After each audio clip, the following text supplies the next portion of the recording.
where shit So was you here talking was about real life. real life Everything else going on situation. around them. Just like now, you know, when you have D Block and everybody talking about guns and, you know, we came, you know, from the drug culture. We had the drugs and then we went into hip hop, and then when hip hop didn't work out for us, we went back to the drugs. That's what he was doing. He was giving that perspective of life, where Sugar Gang was like to the hip, y'all, you know, More of a party style. more of the party. Oh, Exactly. so he's like No. what did you say the guy's name was? Spoonie G. So he's Spoonie G, and I'm Sugar Hill Gang. You got it. Right, Spoonie? No. My name ain't no fucking Spoonie. I ain't no Spoonie. I don't even look like no Spoonie. You got Get the this- fuck out of here. Spoon Wolf. No. Street food.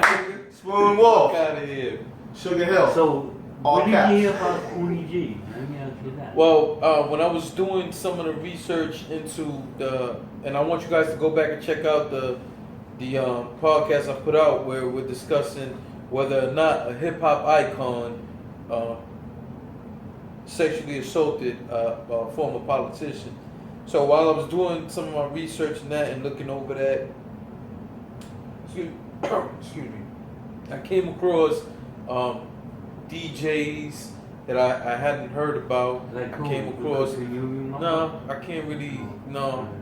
And then I was looking at a section where they were saying how African Bambaataa was a gang member, Yeah, he and was. how he had brought through DJing and block party, he was slowly bringing other gangs together to be able to be around each other and actually party and enjoy what became hip hop. So there was different people that were being mentioned. There's quite a few guys who was mentioned having an influence at that actual time, who were participating, and they were talking about how it would be around the Soundview area.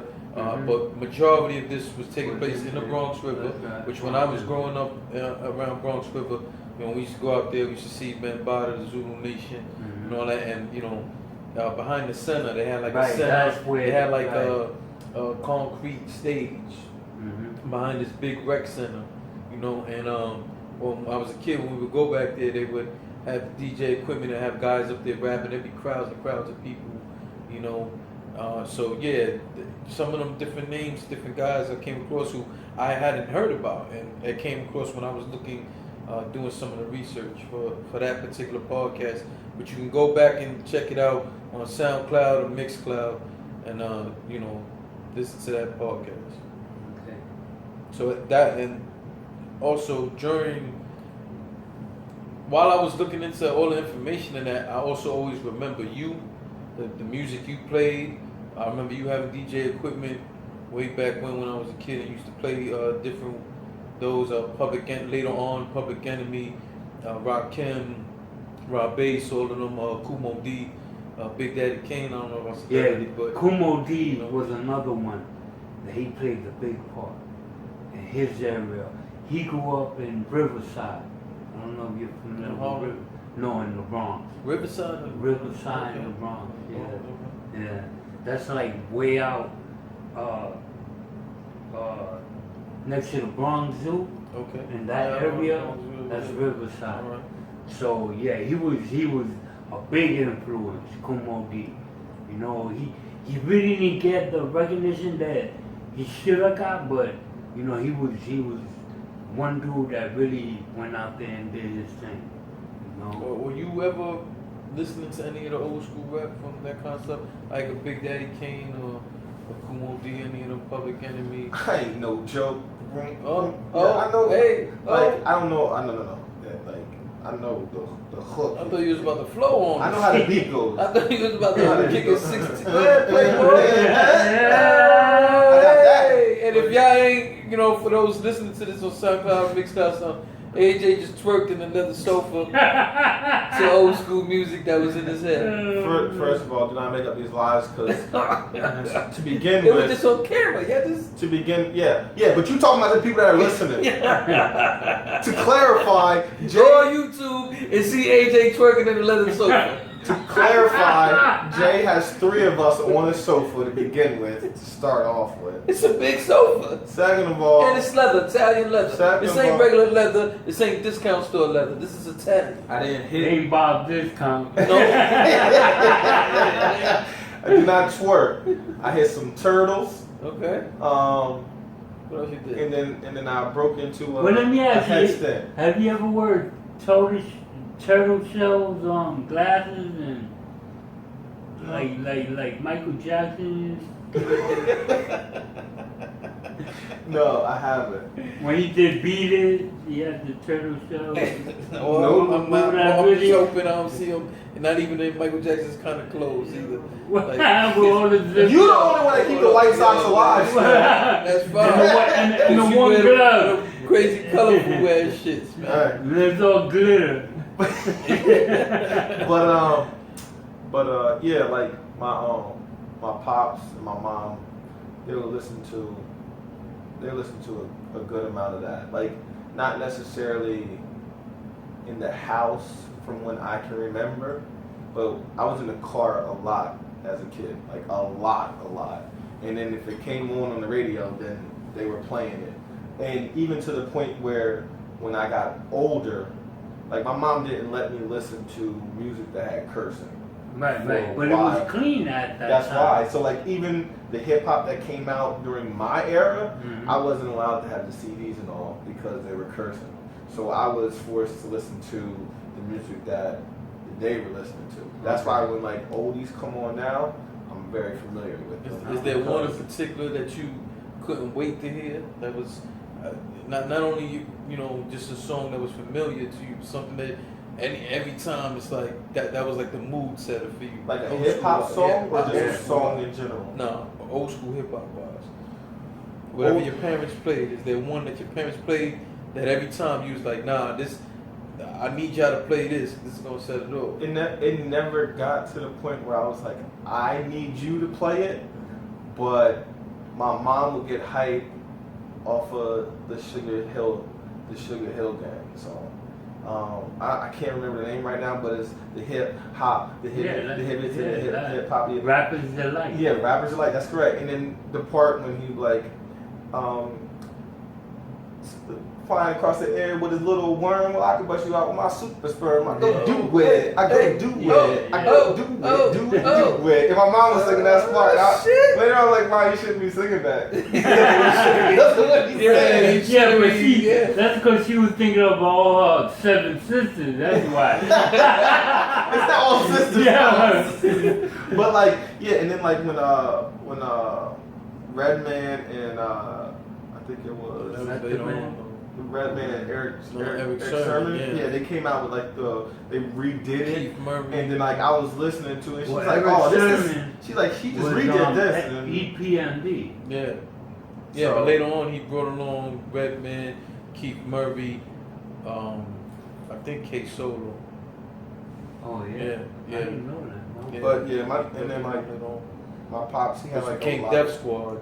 Oh right. Death Squad. Check out Death Squad. Yeah, for all Death y'all dudes, man. Yeah, that was Keith Murphy. Yeah. Well, the whole crew. That was them. That was Death Squad was Redman, Keith Murray, Eric Sermon, Nah. and I believe K Solo. I know K Solo had something to do with them. I just don't know if he was rocking with them body like that, but I believe he was. Oh, okay. K Solo, for y'all who don't know, was the dude that for years went back and forth with DMX about a song that they may or may not have written together, or that K Solo claims he wrote, so on and so forth.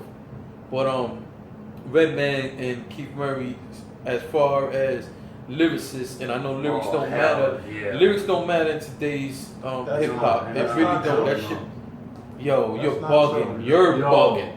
You're What? bugging, AJ. Okay. We're not talking about preference. We're not No, talking we're about what you like. We're We're talking about lyrics. right now. Oh, right now, Get the hip-hop- fuck out of here with that shit, no, man. There is no Hold lyrics. on. No, I'm not gonna say there is no lyricist. What I said, my clear words were, lyrics in today's hip hop aren't as important. There's the majority of hip hop now is mumble rap Yeah. and hook rap. This is where I disagree. Okay, All right, go ahead. let's hear this shit. This because I thought the same exact way that you did, until somebody broke it down to me like this. Okay. What we hear on the radio and things like that, that's rap. I don't even call it that, but man, Or you can call it noise, whatever it is. it's mumble rap. That is not hip hop. I agree with you. So I'm saying but your key word was the lyrics are No, in he's talking hip about- hop. No, that's No. not what I said. He I said it doesn't have no. the importance. Right, it's not See, important. back in that era, when we're talking about the Redmans, the Keith Murrays, the Locks, the list goes on and on. They were Lyrics matter. lyricists. In order for you to get a record contract, you Right. had to be fucking nice. Yeah. And when we the supporters of hip hop, listen to your record, we wanted to hear what you was talking about lyrically. There was no skirt, all that sound effect and Yeah. the shit these motherfuckers do. Yeah. No, you had to be nice. Okay, you have So to what be I'm nice. saying is, in today's and this is facts. You can go and look at it now. Turn on your radio. You're gonna see what I'm talking about. You have the Drakes who are nice lyrically. You have the J. Cole's, Wale. You have a few. I'm not. It's a small amount. What I'm saying is hip hop then, in the era of Redman, Method Man, Wu Tang, Even Eminem. yeah, He was Eminem, fucking crazy. who to me is the best in hip hop. When you break all that down, what I'm saying is that was an era where lyrics had importance, Right. and it set the bar. Now it's not like that. You got the right beat, the right melody, and you have what's called a hit record today. Okay, but at the same time, look how much easier it is to gain access to people. So the people that are really lyrical, they might be out there, but they might not be looking for a big record label. They could be putting all their stuff on. No, because And I don't doubt that, but nobody gives a fuck. Right. That's what it is. Somebody does, but it just doesn't have to be these major labels. There are independent people that are doing numbers. Yeah, I don't doubt that. What I'm saying is, right now, what's in demand? But Like, was it the VMAs or one of them award shows last night? How many people they had on there who were lyrically nice? okay, but And the whole show is hey, turn up and But this is- the fuck out of here with that but shit. my point is, hip hop isn't necessarily just this. It's not that. It's the fact that when you start with something, it's gonna evolve. And this Yeah, is what it's it's gonna- evolved to. right. But I think there evolve. still are people that are like No. the true hip hop. No, you're right about that, and you said it evolved. But when you take the essence and you don't use it no more, the basics, now it's no longer hip hop. It's his own genre. Because if you hear the shit that's going on, first of all, the way they dress is fucking ridiculous. Yo, they got Gay cut. leotards. That shit is gay cut. Yo, leotards with fucking pockets in the front. I never seen shit like that in my life. Yo, man, you That's can one. find boot cut jeans, or you go with these new era and find gay cut jeans. Word. And they got braids fucking hot pink with baby Yeah, blue. that shit gay. That's fucking That ridiculous. shit gay to me, man. All right. Then when you hear them, they go, yeah, okay, yeah, and that's it. And they're making fucking mad money. When you had guys like Keith Murray, KRS-One, Rockin', Big L, Big L, hell yeah, man. Redman, D Block, Dipset. Those were fucking lyricists. I don't know And if they Dipset even was trying to. lyrical. It was gangster. It was Okay, gangster. okay. It was gangster. Well, it started off lyrical and later on it Right, went it about evolved what to it was about. gangster. It was. But about it was the- real talk. They talking about what the fuck they went through. Like I But said, it also had some lyrical skills. They put the word. A lot of them painted pictures in a story fashion Right. and all of that. That shit is gone now, man. You But- might got one or two guys who do that. I think there's I just feel like it's a whole different jump. I don't think that it should be necessarily considered hip hop. I think that it should have its own name. I feel Maybe like so. it should have its own category. Yo, they had this one This should be dude. called "Let Me Get a Hit." Yeah. Yeah. They had this one dude, I think, his name is Shabby or Shiggy, some shit. Shaggy? like I that. don't know. Fuck them dudes. Well, anyway, he was in a studio, and one of the DJs, it wasn't the Breakfast Club. He was like, "Yo, what I'm gonna do is I'm gonna play a beat, and I want you to freestyle."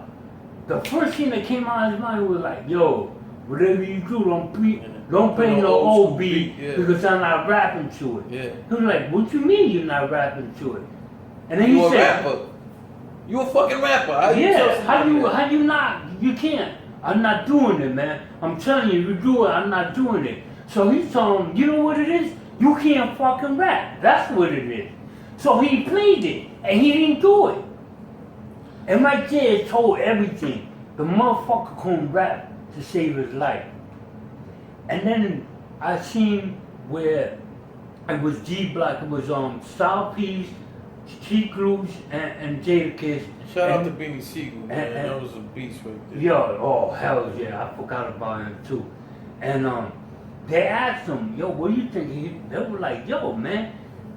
He said, "Yo, back then, we couldn't go into a studio and come out with this shit because they used to tell us, yo, you know what? Get the fuck out of my fucking booth or studio Man, get out of here. because you're fucking up my reputation. Get the fuck out.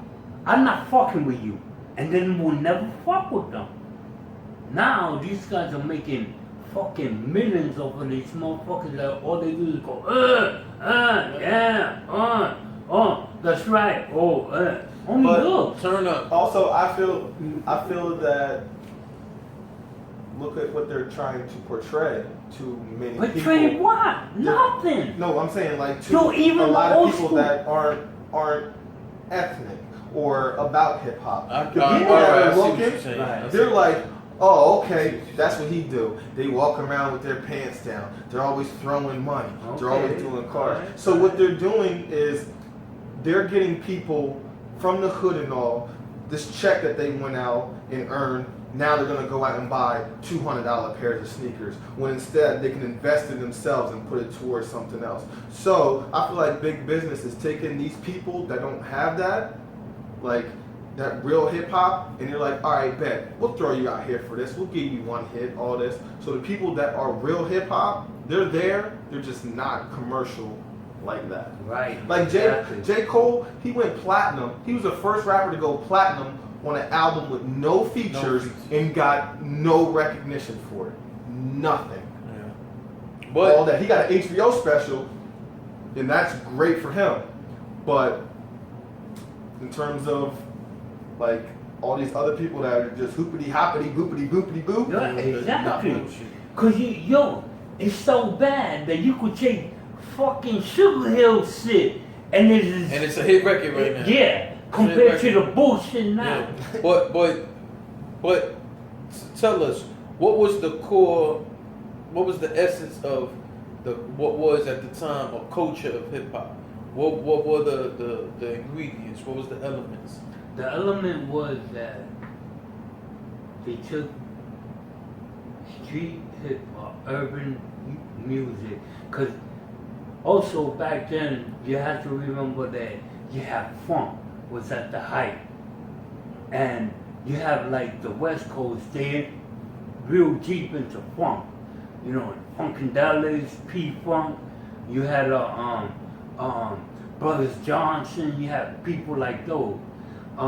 The Gap Band. I don't know if you ever heard of the Gap Band. You know. So they took some of that and they created their own style. They were the voices of the street. They were like, yo, you guys need to listen to us. So they went out on the street and they created something for themselves, a foundation. So people started taking notice. It was clean though.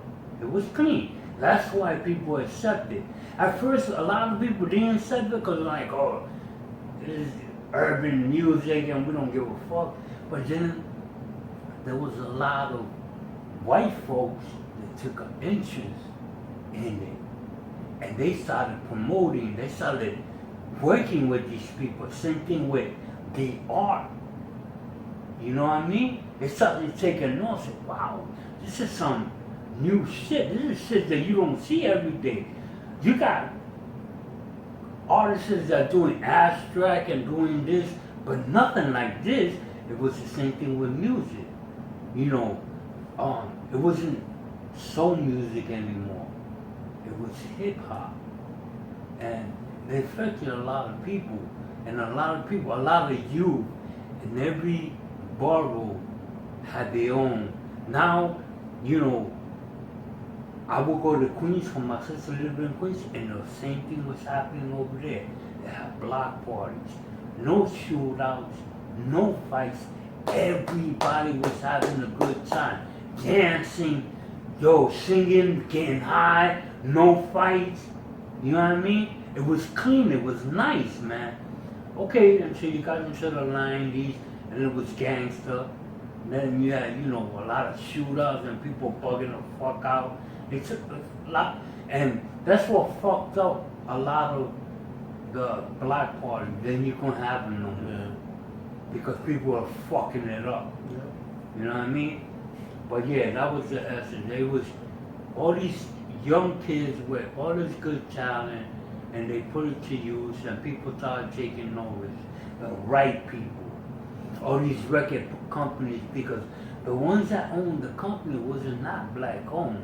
No, It was white owned. You even had Wu-Tang. The people that signed them were all white, Italian motherfuckers. You know what I mean? What I mean with the elements you're talking about, you had MCing, you had breakdancing. You had breakdance, you had the art, everything came all together. Art being what?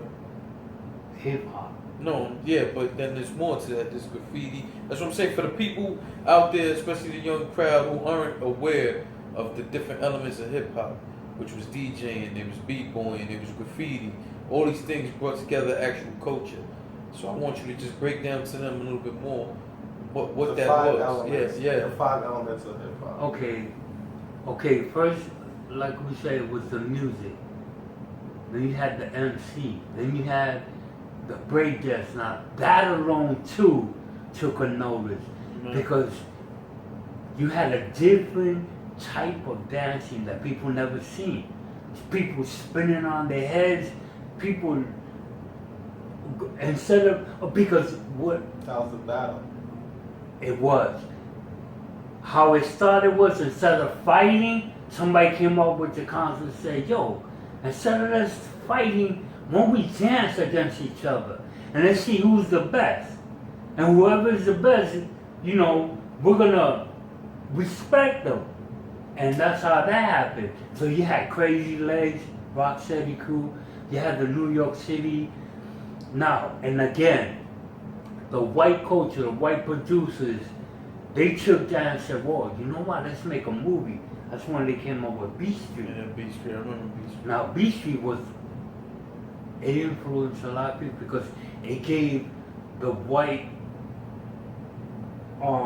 culture a little insight of what we were going through and what we was trying to express. And it made a lot of money because people got into it. Yeah. They were like, oh shit, this is some new shit. Now you have white boys rocking the B-boy hat with the little bit with the Pumas, with the Adidas. From there, you had Run DMC that came into the scene. Then it was no longer Sugar Hill. Now you had the King of Rock. They were taking rock music. Yeah. Which I still love that song. Like that beat. Yeah, all that shit. Yeah, man. And it's sad how, people died behind that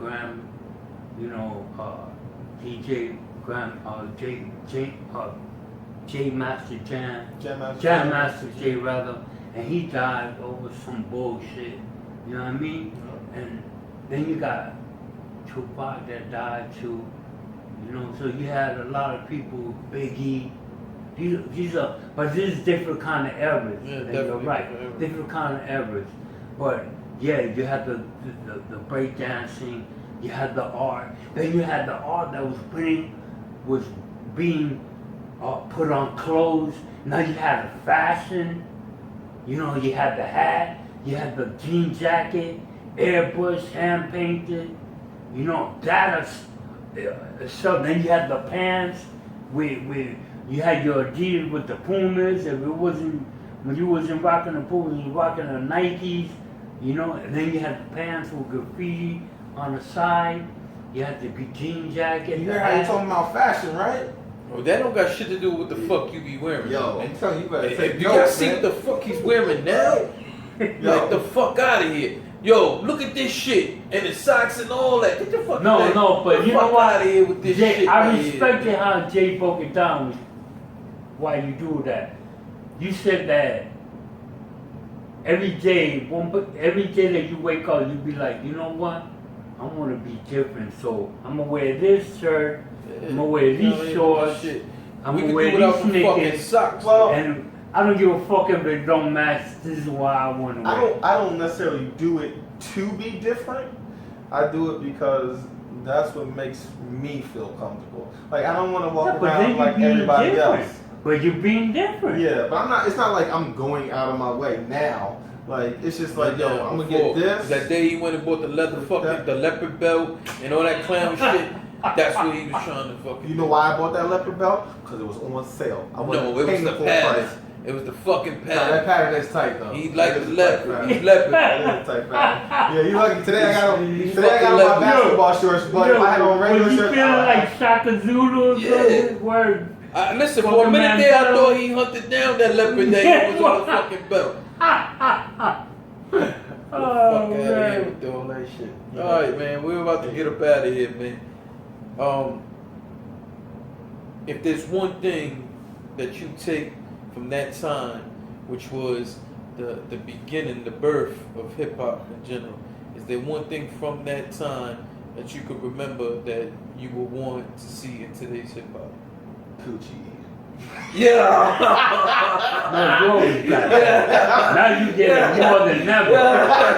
All you gotta do is pull out a stack of money and you got bitches that you don't even man. know, man. These dudes now is eating ass on the regular. Hell yeah. They eat ass on the regular. Listen, I'll say this like this. You know, I can understand if you out here eating your woman's ass, your lady, that's your woman, that's your wife, and you eating your woman's ass. Listen, salute to you. But you dudes who's out here serial eaters, and I'm gonna tell you right now, I have a podcast that's waiting in the wings. I've been saving it for the right time, where I actually interviewed a serial eater. And I'm gonna tell you right now, some of you dudes is oral Olympians. You out here eating all this ass, man. You're bugging the fuck out. You gotta save something for your woman. If you out here eating your wife's ass, fine. If you out here just eating all asses, listen, man. Those are the ones they got the black circle. Yeah, you see them out here with with bumps on their shit and all kind of crazy shit, and got the nerve to offer you the blunt. Fuck outta here, man. Get out of here. Your lips got lips, and you over here trying to fucking pass a fucking blunt. If I don't say anything else, that means I signed off, everybody. No, you know why? AJ, No, don't you even dare. AJ is trying to run. AJ feel like we're talking about him right now. No. I do not go to I do not go into the chocolate store tongue first. I don't believe that shit. Yo, this is why he takes his head We're and gonna pulls get it to the bottom of side. this shit with He AJ. puts his head to the Jay side. does. I don't have.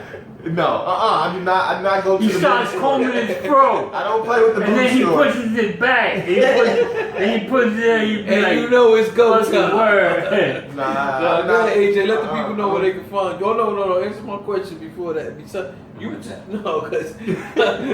what I asked you was if there was something from back then, the beginning of hip hop, that started, whether it be breakdancing, graffiti, DJing. If you could take one of those elements now and bring it so that it's prominent today, which one would it be? It will have to be the hip hop, the music, the rapping, the music. It will have to be that. If we can go back to that, that would be cool. You know what I mean? But of course we can't do that because hip hop, like AJ said, it evolves. You know. Too bad people doesn't stay within the basic or the essence of it, and you know they kind of fucked it up now. Who knows what the fuck we're gonna see in 2020 and shit. I'm scared for that. Yeah, I'm scared for that shit too, man. because this is why all these other gangster rappers are trying to come back out, man, because they ain't having it, man, and I feel for them. I ain't having it. I won't fucking. I hear something like that, I'll fucking break the fucking the radio. I don't want to fuck up my phone either, man, because I need that shit. But no, seriously, real talk, yo, they fucking it up, man. The youth is fucking it up. And AJ, is there something from the basics of hip hop, the elements that you would like to see more prominent today? Well, to be honest with you, I hop on this whole hip hop culture late in life. It wasn't really like broken down to me. I was aware of graffiti. I was aware of breakdancing. I was aware of the music, but it wasn't introduced to me as one whole thing defines hip hop. So, to answer your question, what would I like to see? Just good vibes on people appreciating other people's work when it comes to them putting in time for their efforts. Like if you like when I went on vacation to New Orleans, they was just having it just all of a sudden came about, and they was having a cipher. It was like, yo, I wrote this, and people was spitting it. And it was like, yo, you could feel it. Like they was talking about the hurricane and stuff like that. And it's just that appreciation of the arts. That's what I want to say. Alright, cool, man. Well, Dad, as always, man, I appreciate you all the time listening to our podcast and being a big supporter of what we got going on. So, again, thank you very much even for being here and thank you for being on our podcast, man, and sharing a lot of insight of other days of not only hip hop but of New York City in general.